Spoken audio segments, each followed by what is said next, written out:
People's Democratic Party, which is Nigeria's main opposition party, wrapped up its Congress for the southwest part of Nigeria. With the elections of zonal officers, the build-up to that meeting was characterized by rumored personality differences between Governor Seyi Makinde of Oyo State and former Governor of Ekiti State, Ayode Fashe. At the end, both men made a public show of reconciliation, with Fashe finally accepting Governor Makinde as the leader of the party in the southwest. So joining us to review the development as well as consider the outlook going forward is Osita Chidoka, former Minister of Aviation, a member of People's Democratic Party. He observed the Congress from start to finish. I would like to know if the spirit of give and take was evident in the Osogbo venue of the Congress that can be sustained, and how can the vault in egos and personality ambition be successfully managed as the party goes about choosing its presidential candidates. Other issues in focus include security matters in the eastern part of the country, recent response of the governors there, Anambra State elections, his own personal political plans, and sundry issues. All right. Welcome to the program once again, Osita Chidoka. It's a pleasure talking to you again. Real quickly, I want to ask you, you were right there, Osogbo. Was it really that they had settled things out? Because there were reports of some talks, shouting and saying they don't want Ayode Fashe, and we're also hearing reports of disputed results at the end that led to the emergence of Arakpaja and the like. So is it that things are really, really okay now with your political party? And another thing, the defections. I mean, there are talks in the work about Matawale wanting to leave the PDP. Some people say the PDP is dead. What do you say?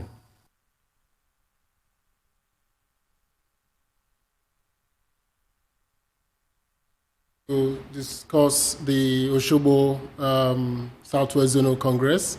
I was there, I observed it, and happily for us, the major candidate, Dr. D. Olafeso, who is a great guy, accepted the results.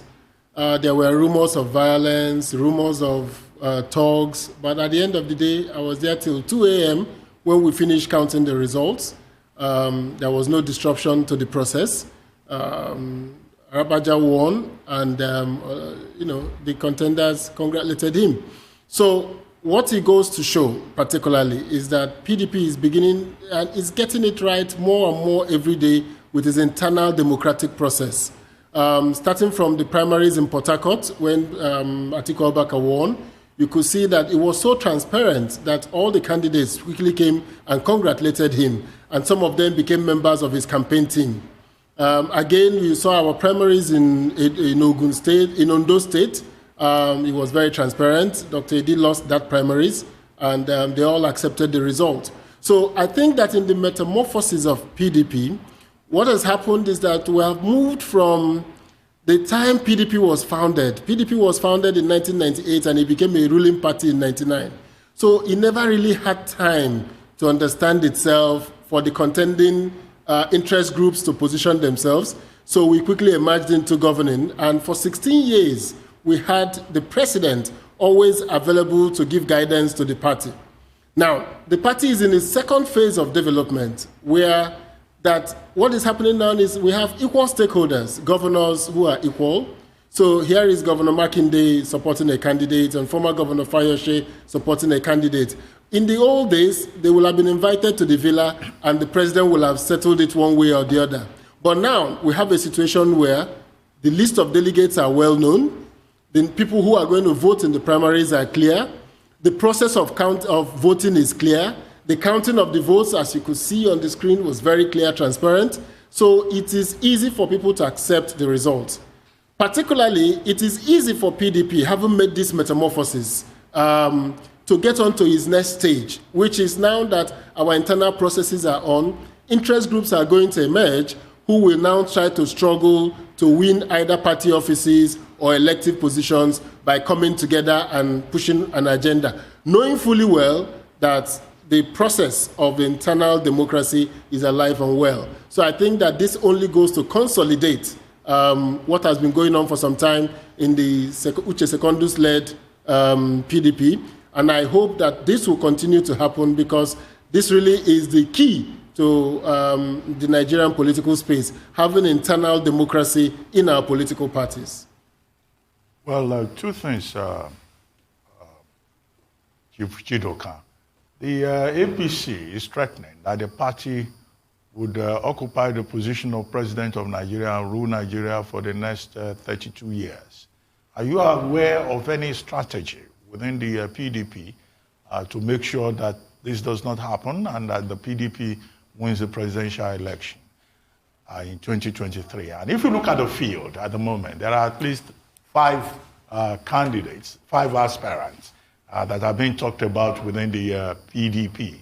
I could just list them: Alhaji Atiku Abubakar, Alhaji Sule Lamido, Honorable Aminu Tambuwal, the Sokoto State Governor, Senator Bukola Saraki, and also Senator Rabiu Kwankwanso. Out of these 5, who do you think stands the best chance to lead the PDP to victory? Or perhaps maybe there may be some other persons that will show up out of this list of 5. Well, the first statement by the APC about ruling Nigeria for 32 years is just pure hubris. You cannot, of course, they need to give themselves some confidence, because their failure to govern, to simply provide a governing coalition, to even be at peace with itself, means that if Nigeria were to be unlucky to be subjected to 32 years of APC, it would be disastrous for Nigeria, because the party hasn't shown a clear ability to, to move from an opposition party to a ruling party. So what we have seen in the last 8 years in the last 6 years, has been abysmal outcomes for Nigeria, and across all indications. The Nigerian security challenges have worsened in the last 6 years. Our ethnic strife, the lack of trust in the Nigerian state, the reduction of social capital of the Nigerian state is at its highest peak under these last 6 years. For the first time in Nigeria, we have seen people take on unconstitutional methods to resolve issues of things like security, which is on the exclusive list of the federal government. So we now hear of Amotekwe in the southwest, of Ebubagwe in the southeast, of Eastern Security Networks. These are reactions to show you that the capacity of the Nigerian state to act as an honest broker, the capacity of the Nigerian state to deliver its basic function has been eroded greatly in the past 6 years. So I believe that those who say 32 years are probably living in a different world, in an alternate reality. And if you look at the PDP, I think the major thing we need to do now in the PDP is to build the party's capacity to win an election. I don't think it's just about the candidates. And I will explain why. The candidates are important, but from the time candidates emerge in Nigeria to the time elections are done, are conducted, the general elections, the candidates have very little time to build infrastructure in 120,000 polling units, to monitor their results, and to be able to build that, the kind of capacity that will lead them to winning an election. So the onus is on the party to provide that infrastructure, that whoever wins that ticket of PDP is assured that that infrastructure is there, is alive and well. So I think in the next 1 year plus, the task of the PDP is to build that election machine that will be able to deliver results. Of course, the APC can't build it because they don't even have an ESCO at the moment. They have gone against the constitution of their party in dissolving their NWC and all of that, and also internal strife across the party. But PDP is more united today. But PDP needs to move to the next stage of building that infrastructure so that whoever emerges as the candidate of the PDP in 2022, thereabout, that person will be inheriting a solid structure to go to an election. And that structure is heightened by the work INEC is doing now. If INEC continues to report results from the polling units, as they did in Edo and Ondo and in some of the by-elections, that will enhance the credibility of the election. If we also pass the electoral law, the amendments to the electoral bill before the 2003 elections, that will make it possible for the party with the widest network, for the party with the biggest outreach, for the party with the most coherent message to win that election. So I will refrain from talking about candidates and say that as it is today, the critical issue before the PDP is building the infrastructure for winning that election. And I think the possibility is there to do that in the next 1 or 2 years. And I'm aware that there are some talk to that, but it will require a lot of hard work, it will require technology, it will require process, it will require the people itself across all the levels of the party to become engaged with the party process, such that we won't have the situation we have that in many states in Nigeria, the results of the 2019 election did not conform with the basic INEC rules about the result sheet. And I will talk about that in the near future, of how the 2019 election violated the critical parts of the electoral law in 2019. I'll be discussing that maybe in a few weeks' time on how that election went from the PDP's perspective. Well, we'll be interested to hear that. Now, you made a reference just now to the lack of trust and ethnic strife that exists in Nigeria today. We're all painfully aware of this fact. And yet, PDP is proposing a northern candidate. I mean, you don't want to talk about the candidate specifically, but we have to talk about the zoning issue while we have you here. And the rationale is quite convoluted. Let me see if I get this right. The justification for those proposing a northern candidate is that only the late Yar'Adua was proposed, put forward by PDP as a presidential candidate since 1999. That's in direct contradiction of your Article 7 of your PDP's constitution, and is completely tone deaf when we look at the clamor going on in this country for better representation of all ethnic groups. What's your comment on that? So, I am the #1 proponent of zoning. Anybody who denies the reality of zoning in Nigeria does not support the nation-building ethos of Nigeria. So, Nigeria is a compromise. In 1953, we made a compromise to delay independence, to start internal self-government before we get ready for independence, because the North said they were not ready for independence. In 1959, we still made concessions again in the elections in 1959. In 1964, with the East boycotting the general elections, President Nnamdi Azikiwe went ahead to invite Tafawa Balewa to form the government. So we have always made compromises. And by the time we finished the Civil War, we also made another compromise to say to Nigerians, let's give every Nigerian a sense of belonging. So we started the National Youth Service Corps, we started the federal government colleges, we started the quota system, and all of this was designed to give every part of Nigeria a sense of belonging, such that till today, we have states that are described as educationally disadvantaged states. And then we went ahead to talk about federal character principle.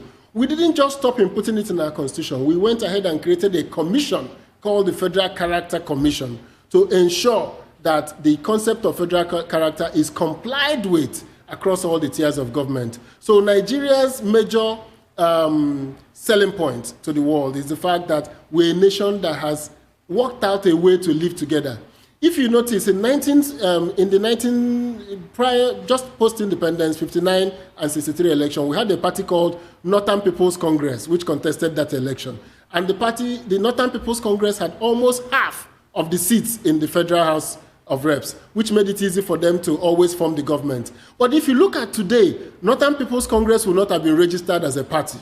And even if they won all the seats in the North, like President Buhari used to, he won't be president because he will need 24 states, one quarter of the votes cast in 24 states. Osita, very interesting. Which is another compromise. It's a very interesting account there, but we need to take a short commercial break.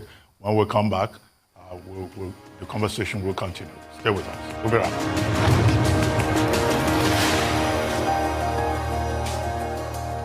Welcome back to the morning show here on the Arise News channel. Our guest is still Osita Chidoka, the former Minister of Aviation Nigeria, member of the People's Democratic Party. Well, Osita Chidoka, thank you very much for staying with us. Before we went on break, you were talking about how we've always made compromises in Nigeria, and now zoning is very important. If you may just continue. Yes, so I think that the time has come for the rest of the country to continue that trajectory. And that trajectory of compromise, which has made us made it possible for some form of affirmative action to take place in Nigeria for various groups, need to be brought into the political space. So PDP is in a dilemma.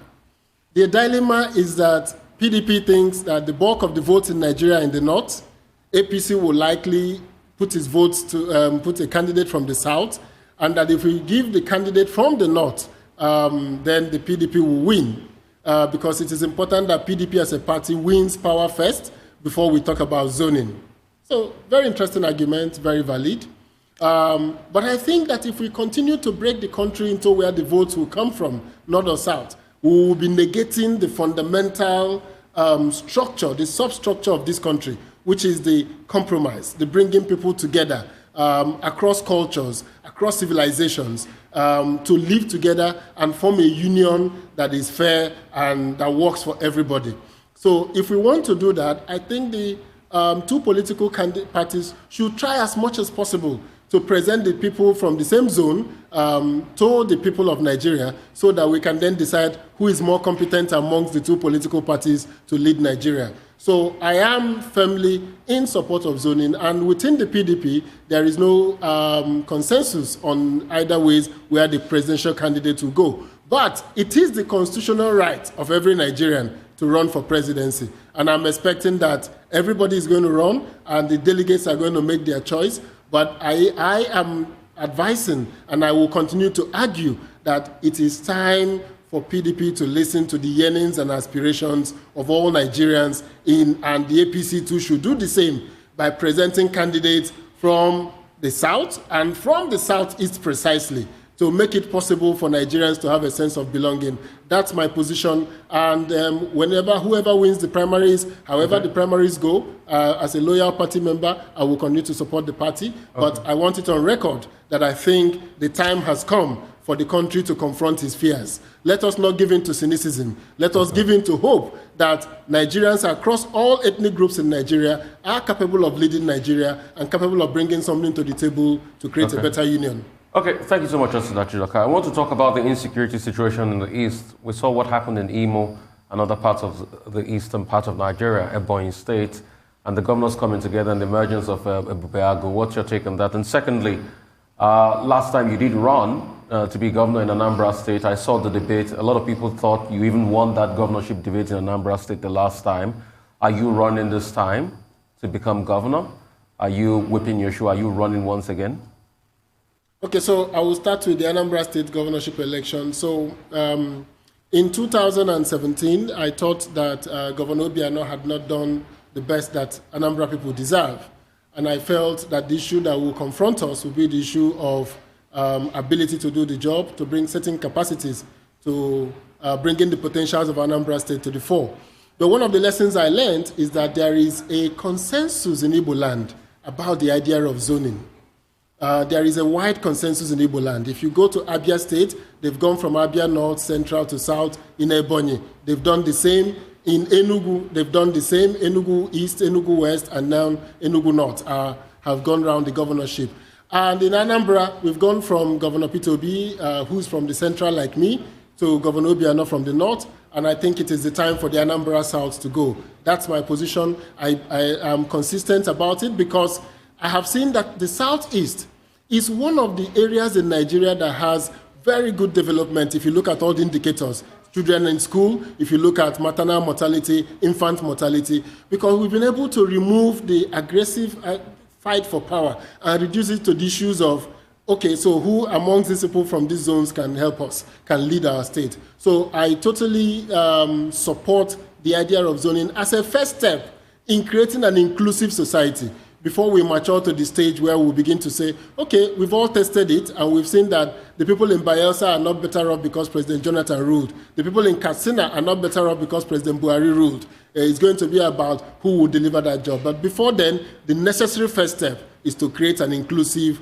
society. So I am not running for the governorship of Anambra State this time around. I am supporting the idea that somebody from Anambra South should be allowed to be the governor, but it's up to the electorate, it's up to the party machineries to choose who they want. But I want it on record that I support the idea of zoning in Anambra as I'm supporting it in Nigeria. The insecurity. For the issue of insecurity in the Southeast, so it was only a matter of time before we get to the Southeast. Because we always make the distinction of thinking that there will be self-contained parts of Nigeria that will be safe from when there is a breakdown of governance. So when there's a breakdown of governance and capabilities, what will happen is that it will keep manifesting in various forms.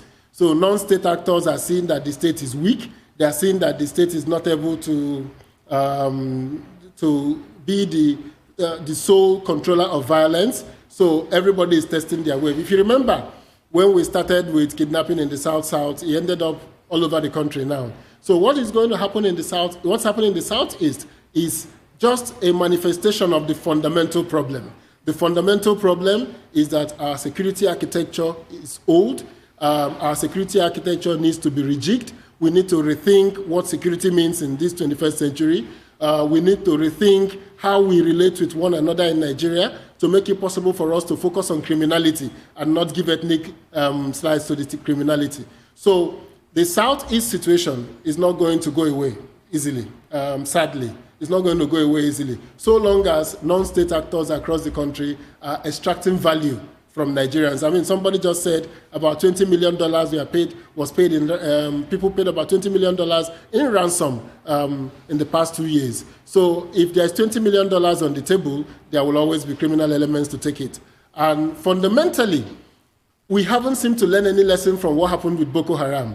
Boko Haram started off by destroying state infrastructure, attacking police stations, attacking courts and prisons, and we're seeing a replication of that. So it appears our security system have not learned anything from the past. We don't have a playbook to deal with rising insurgency. We don't even have a playbook to understanding the barometer, the temperature of how the people in the country are thinking. So if you deploy security men against soldiers in the Southeast, it will give us the effect we had in the Northeast, when soldiers went in there and the people of the Northeast began to look upon the soldiers as an occupying entity and developed some sentiments in support of the bandits, which of course they regretted. So I think the government has to rethink its strategy in dealing with this insurgency going on in the Southeast. Quickly, we have just about 2 minutes to go.